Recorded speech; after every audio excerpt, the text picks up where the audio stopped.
Bonjour, mon nom est Thierry Jaton, copropriétaire ici de la ferme Provetaz à Compton en Estrie.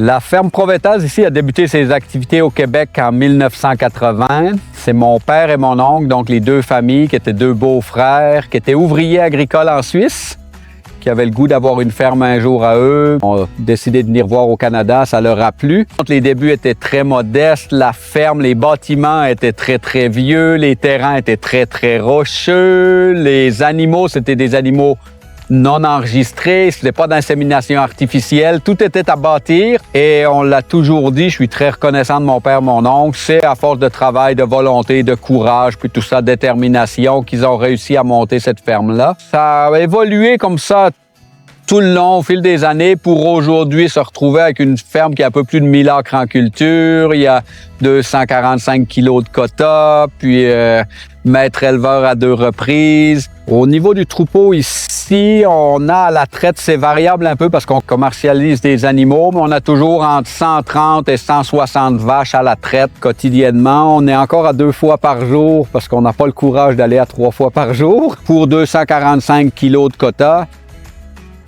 On a toujours été des gens qui aimaient les belles vaches, la conformation. Fait qu'on aime des vaches très productives puis à la fois des belles vaches.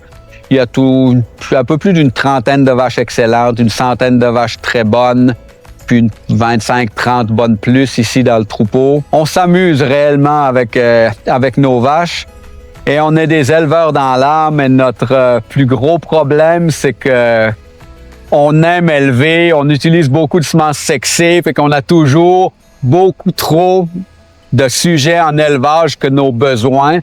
Par contre, au fil des ans, avec les performances, avec la réputation, puis tout ça, on a de bons clients qui viennent s'approvisionner de vaches ici. Fait que chaque année, bon an, mal an, on trouve à vendre entre 50 et 80 vaches à lait à d'autres producteurs, en plus de quelques genisses, des petits taureaux, des choses comme ça, là. Mais actuellement, on trouve ça très difficile. Des vaches très bonnes au premier veau qui font 12 000 kilos, puis mettre du Angus là-dedans, là, nous, on rêve à la prochaine génération, fait qu'on continue à élever plus que ce qu'on a besoin. Non, les vaches qu'on est le plus fiers, on a eu quelques vaches qui ont été marquantes dans le troupeau, qui ont été marquantes soit au niveau des expositions. On a 2-3 familles de vaches, dont la famille de la Wallace ici, qui est une famille qui a vraiment bien élevé, qui a 7 générations Provetaz consécutives d'excellentes.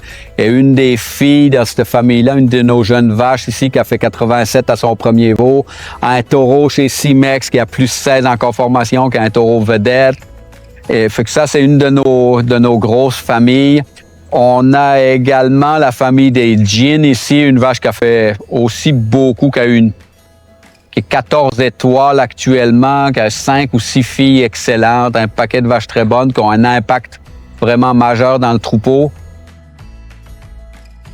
Bonjour, je m'appelle Véronique Guay de la ferme Provetaz. Ici, je suis à la ferme Provetaz depuis 2001, en copropriété avec mon conjoint Thierry Jaton. Moi, principalement, je m'occupe des veaux, comptabilité, des entretiens à l'extérieur. Thierry, mon conjoint, s'occupe principalement de la gestion du troupeau avec les garçons. C'est surtout ça, tu sais, les champs, tout ça. Le gros noyau, c'est les 3 garçons qui font ça ensemble. Jean-Nicolas, c'est l'oncle de Thierry, mon conjoint. Lui, c'est un des cofondateurs de la ferme Jaton et Gremion. C'est Jean-Nicolas Gremion, très actif à la ferme. C'est pas un grand-père, c'est pas un père. Fait que il y a une belle façon d'éduquer nos garçons, d'une rigueur aussi à la Suisse militaire, là. Il est toujours là, tu sais, fait qu'avec son expérience, son vécu, il y a une très grande valeur à la ferme Jaton-Gremion. Notre deuxième garçon, c'est William, il a 21 ans. Lui est aussi à 200% avec nous. C'est un homme à tout faire. William est aussi bon, excellent dans la machinerie, excellent avec les animaux. On peut compter sur lui pour à peu près n'importe quoi. En 2020, on a racheté une deuxième ferme, puis c'est vraiment notre garçon Anthony qui s'occupe de cette compagnie-là. Ça s'appelle Progène. Anthony, il fait la gestion de troupeau complète avec sa conjointe Jasmine, qui est son employé à 100% du temps. On a aussi 4 travailleurs étrangers du Guatemala. Daniel, Denis, Alejandro, Christian et Antonio. Ils sont excellents. Ils sont excellents. Autant clipper des animaux, faire laver des pouponnières, désinfecter, décharger du foin. Leur principale tâche, c'est la traite. Ouais, le défi que j'avais auparavant dans un espace plus restreint avec les veaux, la louve, tout ça, c'était des problèmes pulmonaires. On avait constaté que la surpopulation faisait en sorte que la qualité de l'air était pas présente. On devait vraiment beaucoup piquer. Puis les problèmes pulmonaires, une fois que le poumon est affecté, mais le veau traîne ça toute sa vie. Fait qu'on a constaté que les génisses, plus tard, ça revenait de temps en temps quand il y avait des changements de température. Puis même vache, il y avait une faiblesse au niveau des poumons. La base de tout, c'est d'avoir des animaux en santé. Que ce soit des veaux ou des vaches, mais pour avoir des vaches en santé, puis des vaches qui durent, puis qui performent pendant lactation après lactation, c'est sûr, il faut qu'elles aient eu un bon départ. On a eu par le passé, anciennement, des problèmes avec les veaux. On a déjà eu des problèmes de poumons, des veaux qu'il fallait piquer, puis tout ça. On n'avait pas de perte de mortalité en tant que telle, mais beaucoup d'animaux restaient avec des séquelles. Fait qu'il y a eu plusieurs animaux qui ont dû être réformés prématurément. Sitôt qu'elles arrivaient au bel âge ou à un stress ou quelque chose, ces animaux-là, à un moment donné, les poumons, ça se régénère pas, là, fait que les animaux étaient fragilisés, fait qu'ils n'ont pas eu les carrières qu'ils auraient dû avoir.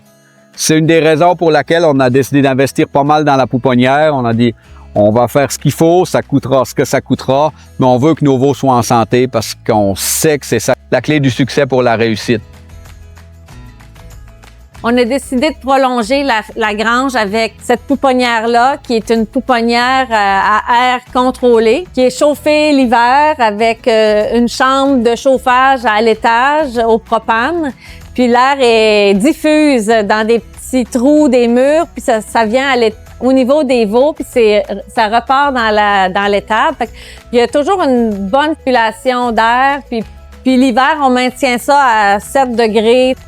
Pour moi, j'ai dit, s'il faut que j'aille dehors, je vais changer de carrière. Au début, les veaux sont individuels, puis après, on les met en 2 par 2. Ils sont nourris 2 fois par jour au lait en poudre. Ils commencent à 3,6 litres, puis ils montent à 4 litres par repas. Fait que 8 litres par jour pendant 63 jours. Je programme mon taxi selon le numéro de l'enclos. Le taxi, avec le lecteur, il lit le numéro de l'emplacement, puis il va distribuer la quantité de lait que j'ai décidé qu'il devrait distribuer selon l'âge de l'animal. Fait que le taxi-lait, il programme sa courbe, fait que il est sevré à 63 jours. Fait que lui, le taxi, il baisse sa courbe pour diminuer jusqu'au sevrage, là. Fait que ça, c'est assez simple. Fait que le taxi est programmé avec les numéros. Fait que selon l'âge des veaux, c'est le taxi qui gère la courbe d'alimentation. J'ai pas besoin de me soucier à savoir, lui, faut-tu que je le serve bientôt, t'sais? Parce que ça se fait tout seul. Lui, il sait que, il est rendu au jour 24, 25 ou 42. J'ai pas besoin de me dire, t'as quel âge, toi? Fait que ça, c'est simple. Il me le dit, puis OK, il reste 2 litres, 0,5 litres. Boum, demain, t'es sevré. Ça, j'adore ça. Puis si advenant que j'ai des veaux qui sont sevrés puis j'ai pas de place à les sortir, je soulève la baguette rouge ici, puis ça met l'enclos à 0. Fait que le taxi-lait va pas lire l'enclos, il va passer tout droit comme s'il y avait pas de veaux. C'est ça la facilité du taxi. Il est simple d'utilisation. Puis n'importe qui peut l'utiliser parce qu'une fois qu'il est programmé, ben il s'agit juste de le conduire puis de le nettoyer. Quand j'ai à expliquer à quelqu'un, pas besoin de lui dire ah ben lui là, il va boire juste 2 litres ou ben lui 4 puis le taxi il le sait. Fait que t'as juste à pousser ton taxi puis il s'en va lui puis il décide qu'est-ce que le veau a droit. Fait que c'est vraiment simple puis la programmation est simple. Pour moi un veau en santé c'est assez simple. Hein? C'est un veau qui va sauter dans son box d'un côté de l'autre, qui a un beau poil lustré, tu sais qui veut des belles oreilles en l'air. On le voit assez facilement, un veau qui a les oreilles basses puis qu'il y a pas de vigueur, ben tu sais tout de suite qu'il y a quelque chose. Mais depuis qu'on est installé comme ça, c'est rare que je pique des veaux là maintenant, c'est très rare. Quand on a décidé de faire la pouponnière puis d'acquérir le taxi-lait, on s'est posé la question à savoir si on utiliserait du lait pasteurisé ou du lait en poudre. Avec les calculs, c'est pas vraiment plus dispendieux d'acheter du lait en poudre que de prendre son lait qu'on vend bien. Fait qu'on trouvait qu'avec le lait en poudre, on avait une constance. C'était aussi le fait que la laiterie est assez éloignée de ma pouponnière. Dans notre pouponnière, pour donner le meilleur confort à nos veaux, mais c'est sûr qu'on les met sur la paille, mais on met un fond de mousse de tourbe pour éviter aussi l'accumulation de mouches, tout ça, pour essayer d'avoir le moins de mouches possible. On met un ballot de mousse de tourbe, puis la paille par-dessus, parce que sinon, ça fait beaucoup de poussière, ça a l'air sale, tu sais, de la mousse de tourbe, là, mais fait qu'on les met comme ça. Mais c'est important, nous, de les laisser au sec. Parce qu'un veau qui est couché dans l'humidité, mais c'est pas long qu'il peut perdre son poil, puis il est pas confortable. C'est comme un bébé dans une couche pleine, tu sais, ça a besoin d'être au sec. Puis une fois qu'il est transféré avec ses amis, mais là, c'est de la mousse de tourbe au fond avec de la sciure par-dessus. On a fait un petit muret pour garder la litière ensemble, pour pas que la litière s'étale partout dans le box. Fait qu'ils sont... Involontairement, ils vont se coucher au sec. S'il y avait pas le petit muret, il y aurait un peu de fumier puis de tout ça. Fait que la partie du bas, on le remarque, ils viennent faire les besoins dans la première partie. Puis ça, c'est enlevé chaque matin. Puis ils vont toujours se coucher en haut avec au sec. Quand on a fait la construction, on a décidé d'opter pour la chaudière Milk Bar. On aime beaucoup le fait que le veau commence à téter difficilement. Il salive beaucoup. Puis ça, on a vu une différence au niveau des diarrhées. On n'a pas de diarrhée avec ça. Il tète fort, puis avec le temps, ben le trou s'agrandit, puis quand il est grand, ben ça tète plus vite, là. Mais au début, quand ils sont petits, ils tètent très lentement, puis c'est long. Tu sais, ça peut paraître long, mais si la santé du veau est bonne, il salive beaucoup.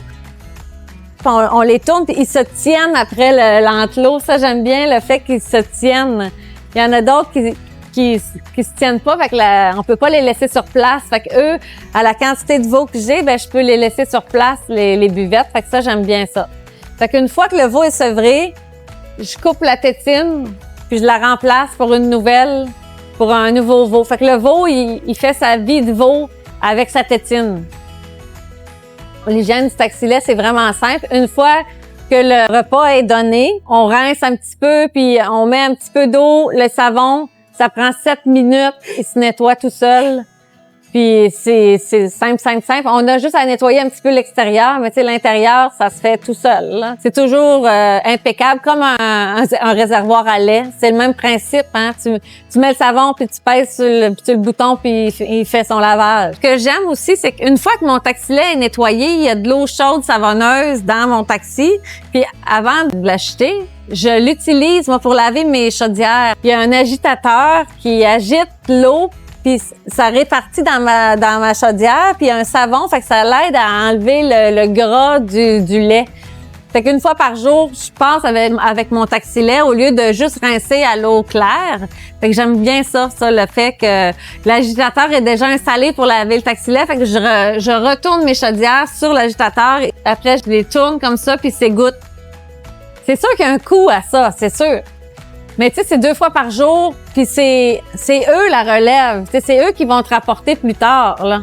Tu sais, quand elle va donner 12 000, 13 000 litres de lait, ta vache, elle va se payer au bout du compte. Là. Tu sais, si c'est une crevure puis elle est malade, ben elle te fera pas de lait. Tu vas l'avoir élevée pareil. Ton coût d'élevage va avoir été le même. Mais si tu pars avec un veau en santé, puis tu as une qualité de vie, moi, je me verrais pas me promener, faire mon mélange à la chaudière pour 50 veaux, là, tu sais, avec ma drill. Tu sais, là, je me sens, en tout cas, c'est sûr que c'est un coup à donner.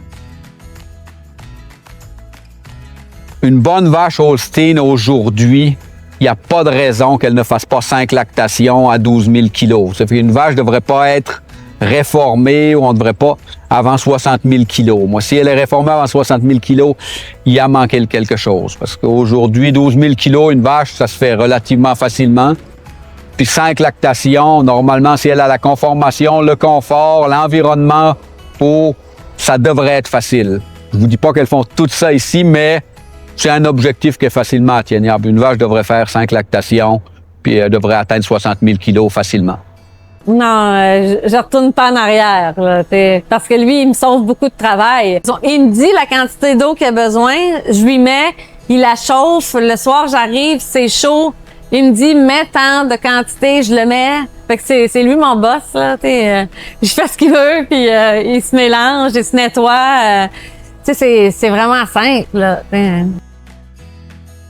En ayant eu la chance d'aller juger des animaux dans différents continents, dans 15 différents pays à travers le monde, je me plais à dire qu'au Canada, des gens des fois se plaignent en production laitière, mais on est la meilleure place au monde pour produire du lait.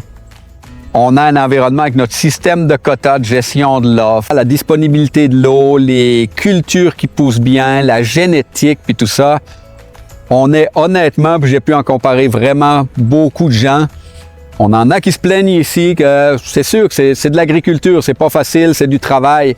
Mais je vous dis que si on n'est pas la meilleure place, on est une des meilleures places au monde pour faire de la production laitière.